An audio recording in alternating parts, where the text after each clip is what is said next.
Marcus Aurelius once said, "You have power over your mind, not outside events.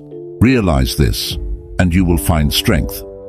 Are you familiar with the frustration of a mind cluttered with noise, the agony of indecision, or the paralysis by analysis that comes with overthinking?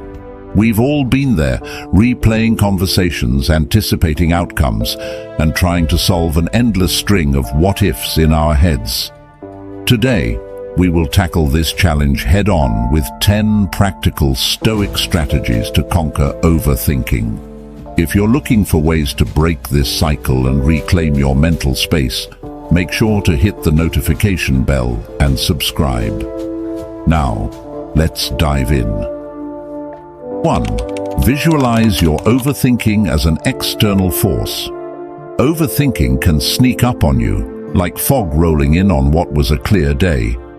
It starts as a single worry or idea, but quickly expands until it can knock you off your feet. It's a common struggle in today's fast-paced world, where information hits us like hail in a storm. Our minds get crowded with thoughts of what if, what next, or what could have been. Marcus Aurelius, the Stoic philosopher king, once said, "The happiness of your life depends upon the quality of your thoughts." This brings us to our first technique, seeing overthinking as an external force. This isn't about making an enemy out of your thoughts, but recognizing that these thoughts are not the core of who you are. They are invaders of your peace. Imagine those invasive thoughts as clouds passing over a mountain. You are that mountain, majestic and immovable, standing firm as the clouds drift by. Now, how does one fend off these invaders? Stoicism teaches us to observe without engagement. Imagine placing these thoughts in a bubble and watching them float away. This mental exercise doesn't just lessen their weight. It reinforces the understanding that thoughts are transient. They can only disrupt your peace if you hold onto them and give them power. Practicing this visualization creates a mental reflex that can help you detach and let these thoughts go before they build into a storm.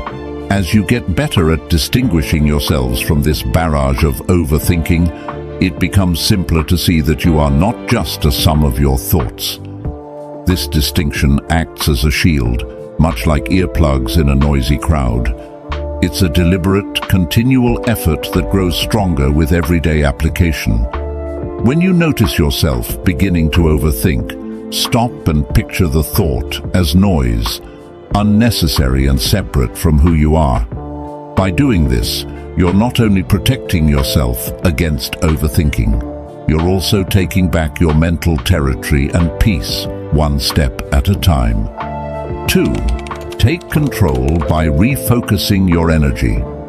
Have you ever caught yourself spiraling down a rabbit hole of what-ifs and doomsday scenarios, replaying the same worries over and over until you're mentally exhausted? It's like having a bunch of browser tabs open in your mind, each with a video playing on full blast, and you can't seem to hit pause. This mental multitasking is a hallmark of modern life, where the pressure to stay on top of everything can lead to a relentless cycle of overthinking. But just like a cluttered desk, a cluttered mind needs tidying up. Redirecting your mental energy isn't just about mental peace. It's about taking back control and quieting the endless noise of what could be, so you can appreciate what is. Seneca, another Stoic sage, effortlessly wove wisdom into words when he said, "True happiness is to enjoy the present without anxious dependence upon the future." This sage advice serves as the cornerstone for taking control by refocusing your energy. To stop overthinking, start by grounding yourself in the now. Focus on a task, even something small, and channel your energy into completing it. This shift in focus pulls you out of the whirlpool of future what-ifs and anchors you in the present moment.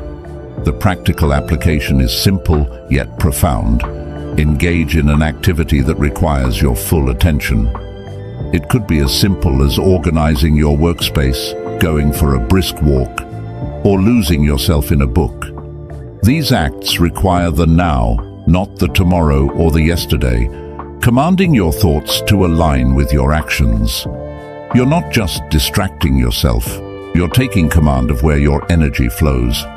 Remember, Stoicism isn't about suppressing thoughts, it's about managing them. By choosing where to invest your mental energy, you're practicing a form of mental discipline. The goal is not to avoid overthinking entirely. That's an unrealistic expectation. The goal is to recognize when your thoughts do not serve you and to have the tools to redirect them. It's like training a muscle. The more you exercise this power of refocusing, the stronger and more resilient your mind becomes. You'll find that the once overwhelming tide of overthinking can be tamed wave by wave with deliberate action and presence. 3. Embrace impermanence and practice letting go. Let's face it, our minds often get stuck in a loop, rehashing events past or fretting over the future. This is the playground of overthinking, where thoughts become sticky, lingering longer than welcome. It's a challenge that doesn't discriminate.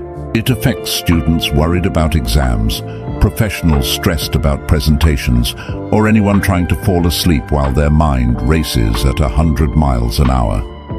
Amidst this mental marathon, we can find solace in the words of Epictetus, who tells us, "He who fears death will never do anything worth of a man who is alive." Now, while this quote might seem a bit heavy, it's really about the concept of impermanence, which is central to Stoicism. Everything changes, and this includes the thoughts that seem so persistent in our heads. When we overthink, we often cling to our thoughts as if they are permanent fixtures in our lives. Embracing impermanence means understanding that thoughts come and go. They are not eternal. This insight can be a beacon of hope when you feel ensnared by overthinking. Practically, embracing impermanence means cultivating a habit of letting go. It's a kind of mental decluttering, where you consciously release the thoughts that don't serve you. You could do this by envisioning a river where each thought is a leaf on the water's surface, drifting away. Or maybe you see them as clouds, ever-changing, reshaping, and eventually moving on. This visualization not only provides immediate relief, but also instills a deeper understanding that the nature of thought is to change. Making this practice a part of your daily routine can transform your relationship with your thoughts. It's not about forcing them out, but rather allowing them to leave. Letting go isn't giving up. It's an act of courage. It means you're choosing to not let redundant thoughts rent space in your head, rent-free. As you get better at this, you'll notice a newfound mental space, a quietness that was always there, just hidden beneath the noise of overthinking. Embracing impermanence isn't just a technique, it's a shift towards a more peaceful and present way of living. 4. Create a worry period. It's a common human experience to have worries nagging at the back of our mind, persistent like the hum of a refrigerator, always there, sometimes barely noticeable, but unmistakably present. These worries can hijack our thoughts at any hour, often when we're trying to concentrate on work, enjoy time with friends, or even when we're trying to sleep. It's like our mind is a stage, and these concerns are the uninvited actors who won't leave. But consider this wisdom from the Stoic teacher, Epictetus. If you want to improve, be content to be thought foolish and stupid. This quote may seem off track, but it's a bold reminder to prioritize our peace of mind over succumbing to worry in fear of seeming complacent or naive. Creating a worry period is a strategic way to give these concerns their moment on the stage, but only during the encore, not the main act. Set aside a specific time each day, maybe 20 minutes in the afternoon, when you're allowed to give these worries your full attention. During this designated time, you dive into your worries, scrutinizing them, understanding their roots, and maybe even jotting them down. What are you really worried about? How likely are these scenarios? What can you do about them? This focused session often reveals that many of our worries are like shadows, seemingly large, but without much substance when you face them head-on. This process also teaches your mind that there's a time and place for worry, and it's not all day, every day. And then, when the worry period ends, you move on. You've given your worries their allotted time, and now you put them aside. By compartmentalizing in this manner, you can regain control over your day. The goal isn't to stop worrying completely, that's impossible, but by containing your worries, you reduce their impact on your life. This technique is like tidying your mental room, putting thoughts where they belong, and enjoying the tranquility of ordered space. You'll likely find that worries lose their power when they're not allowed to roam free, and life becomes a bit lighter, a bit more enjoyable. 5. Break down overwhelming thoughts into actionable steps. When overthinking strikes, it can feel like we're carrying the weight of an enormous boulder. The size of our worries seems to match the weight of the world, and we're pinned under the heavy cloud of our own thoughts. This sensation is not unique to us. It's a shared human condition, exacerbated in a world that demands high performance in all areas of life: work, relationships, personal growth, and social status. The pressure to excel can paralyze us with indecision and fear. As a guiding light through this fog of overthinking, Marcus Aurelius once offered, "The impediment to action advances action. What stands in the way becomes the way." This profound insight forms the bedrock of our fifth technique, transforming overwhelming thoughts into actionable steps. When your mind is racing with a big worry or a complex problem, the trick is to slice it down into smaller, manageable pieces. Ask yourself, what's the very next step I can take? Not all 5, 10, or 20 steps down the line, but just the next one. Acting on just one small step may seem trivial, but it's a powerful antidote to overthinking. By focusing on one action, you redirect energy from worrying to doing.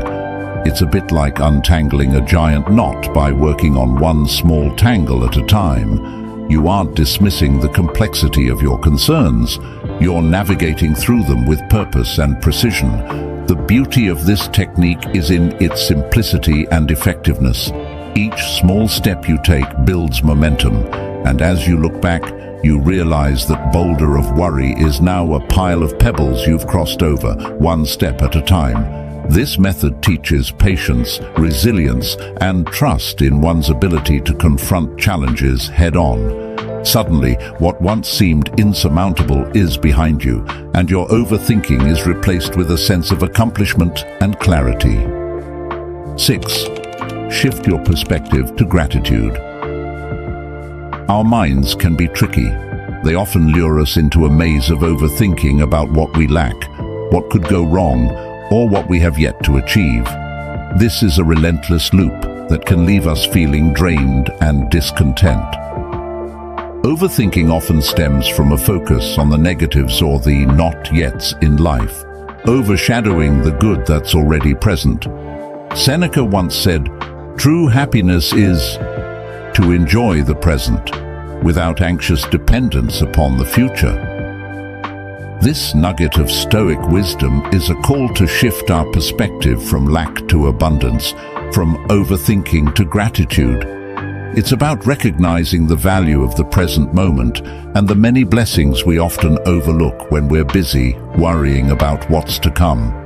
The practice of gratitude pulls us out of the ruts of our minds and plants us firmly in the rich soil of now, where life is actually happening. To make this shift, start by acknowledging 3 things you're grateful for each day. They don't have to be grand, they just need to be genuine. It could be as simple as a delicious cup of coffee, the comfort of your favorite hoodie, or a message from a friend. This simple practice can pivot your mind away from the cycle of overthinking and towards a sense of appreciation for what is right now in your life. By anchoring yourself in gratitude, you're not only silencing the noise of overthinking, but also enriching your daily experience. Gratitude magnifies the positive in our lives and can slowly but surely transform our inner dialogue from one of scarcity to one of abundance. Over time, this new perspective can change how you approach life's challenges, turning them into opportunities to further recognize and appreciate what's already good in your world. This isn't just about feeling better in the moment. It's about building a foundation of contentment that can sustain you through the inevitable ups and downs life throws your way. 7. Focus on effort, not outcome. Overthinking is often the result of our mind's dance with the future, its outcomes, its what-ifs, and its relentless possibilities of failure and disappointment. This projection into the future can paralyze us with fear as we obsess over the potential consequences of our actions rather than the actions themselves. We live in an outcome-driven society where the end often justifies the means, and this can make us believe that if the outcome is uncertain, the journey is not worth embarking on. Yet a Stoic quote by Epictetus provides us with a clear directive. Don't explain your philosophy, embody it. Stoicism teaches us to focus on our efforts and intentions rather than the outcomes we can't control.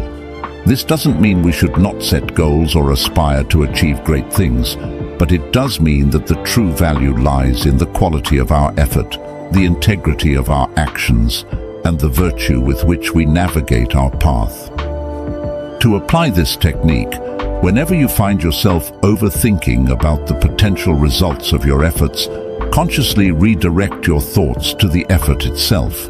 Ask yourself, are you doing your best? Are you acting with good intent? Are you staying true to your values? This approach is about being fully present in the process, putting in the work, and knowing that is where your responsibility ends. This focus on effort can liberate us from the chains of overthinking. It allows us to be in the moment, to give our best without the heavy shadow of what could be darkening our experience. It transforms our actions from mere steps towards an outcome into expressions of our character and commitment. With this shift in focus, you find that your path is not just a means to an end, but an embodiment of living with purpose, where each step is an accomplishment in itself. The final 3 strategies open the door to fresh perspectives, empowering you to tap into untapped strengths, foster practical resilience, and handle life's complexities with a sense of balance. 8. Practice voluntary discomfort. Our minds often lead us into a whirlpool of overthinking when faced with potential discomfort or change. We play scenarios over and over, trying to predict every outcome, preparing for every possible discomfort. This mental rehearsal can be exhausting.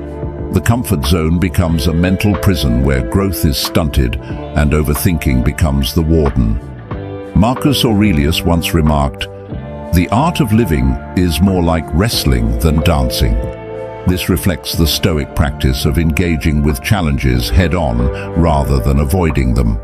By practicing voluntary discomfort, we can train our minds to handle uncertainty and reduce overthinking. It's about small, chosen actions that take us out of our comfort zones, teaching us resilience and adaptability.